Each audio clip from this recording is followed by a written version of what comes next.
Is Toby priced overweight for desert racing?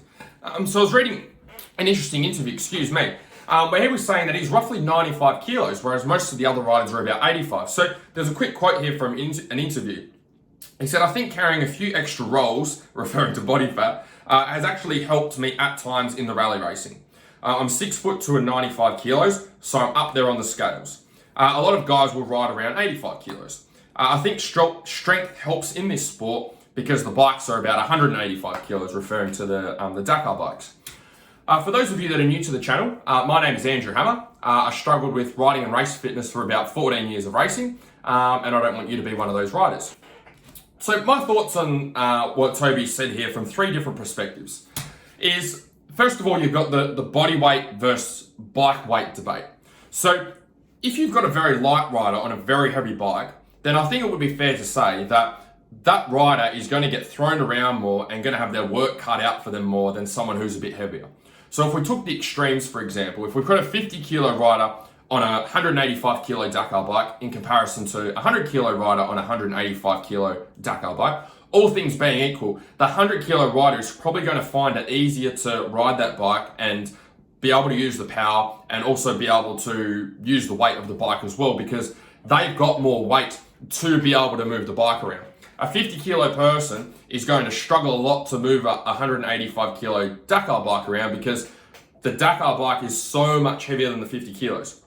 If we've got a 185 kilo bike, take 50 kilos, that'll give us 125 kilo difference. Whereas if you've got a 100 kilo rider, it's only an 85 kilo difference. So if you're heavier, it makes it easier to be able to wrestle the bike around. It makes it easier to wrestle the bike around. You can obviously get the bike where you want it to go.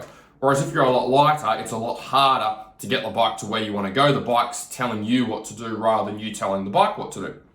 So I think that's fair to say. If you can, to a degree, obviously there's a limit to that. If you can get yourself a little bit heavier than someone who's a lot lighter, then on a heavier bike, that's going to be an advantage. Even perhaps on an enduro bike as well, if you're riding a 500 with an oversized tank, I think it would be fair to say you've got a 50 kilo rider and a 100 kilo rider. The 100 kilo rider is probably going to be at more of an advantage for those types of bikes and that particular style of riding. The second perspective is like fat versus muscle. So yes, Toby's saying, okay, I'm 10 kilos overweight, okay, compared to where the average rider and racer is for desert racing or for Dakar racing.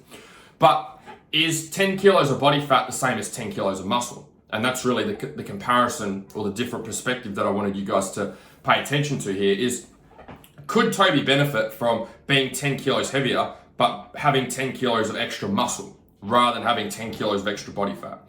So weight in general, in terms of moving a heavy bike around, can be helpful because like we just spoke about, you've got a 100 kilo rider against 85 kilos instead of a 50 kilo rider against 185 kilos. But would it be better to have 10 kilos of extra muscle mass? Because, excuse me, still recovering from COVID.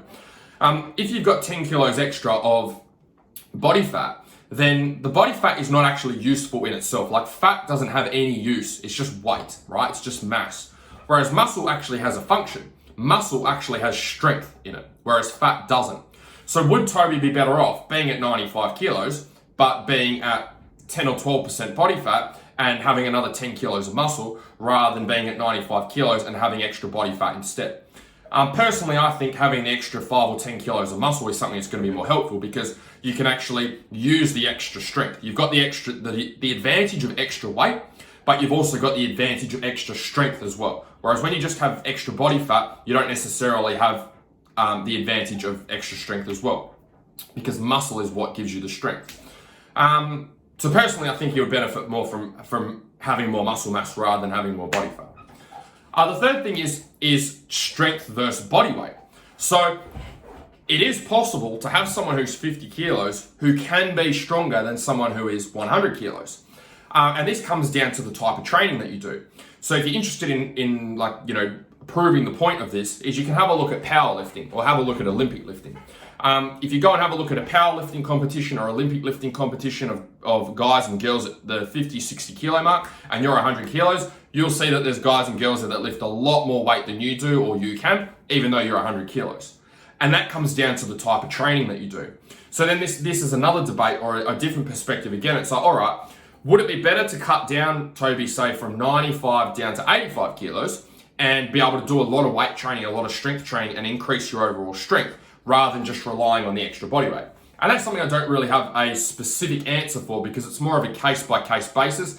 And at the end of the day, the performance is the thing that matters. Okay, if him being 10 kilos of body fat allows him to perform at his very, very best, if that's what allows him to be able to do that, then by all means, continue to do that. If you've tried the other way, you've gained 10 kilos of muscle mass and that hasn't worked for you and you feel better at 10 kilos of body fat, then by all means, go for it. But the way I look at it is as great as performance is a great indicator, is could he be even better, right? He's a great rider as it is. Could he be even better if that 10 kilos of 10 kilos of body fat was muscle? Or could he be even better if he cut down to 85 kilos and had more of a focus on strength training?